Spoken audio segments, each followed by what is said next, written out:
আসসালামু আলাইকুম। আশা করি আলহামদুলিল্লাহ আপনারা সকলে ভালো আছেন। আজকে আমি যেখানে দাঁড়িয়ে আছি এটা হচ্ছে আমাদের আলোকবালি ঐতিহ্যবাহী কবরস্থান, যেখানে আমি দাঁড়িয়ে আছি। এই কবরস্থানটি অনেক সুন্দরভাবে আলহামদুলিল্লাহ সাজিয়েছে আমাদের যে প্রবাসী ভাইয়েরা লক্ষ লক্ষ টাকা খরচ করে, কিন্তু এর মধ্যে একটি জিনিসের ঘাটতি ছিল, যেটা হচ্ছে বিদ্যুৎ।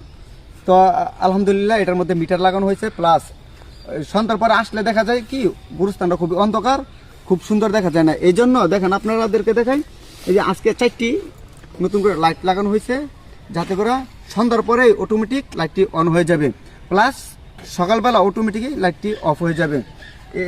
একটি ডিভাইসের মধ্যে সেট করে দিয়েছি।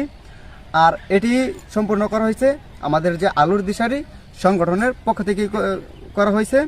আর আপনারা সকলেই আলোর দিশারি সামাজিক যে সংগঠন আছে সংগঠনের সাথে থাকবেন এবং সবসময় যাতে করে আমরা ভালো কাজ করতে পারি। আর ওই সংগঠনের পক্ষ থেকে প্রায় সময় আমরা কবরস্থানটিকে পরিষ্কার করি, বিভিন্ন ধরনের সামাজিক কাজ করে থাকি। আপনারা সকলে এই সংগঠনের পাশে থাকবেন বলে শেষ করলাম। আসসালামু আলাইকুম।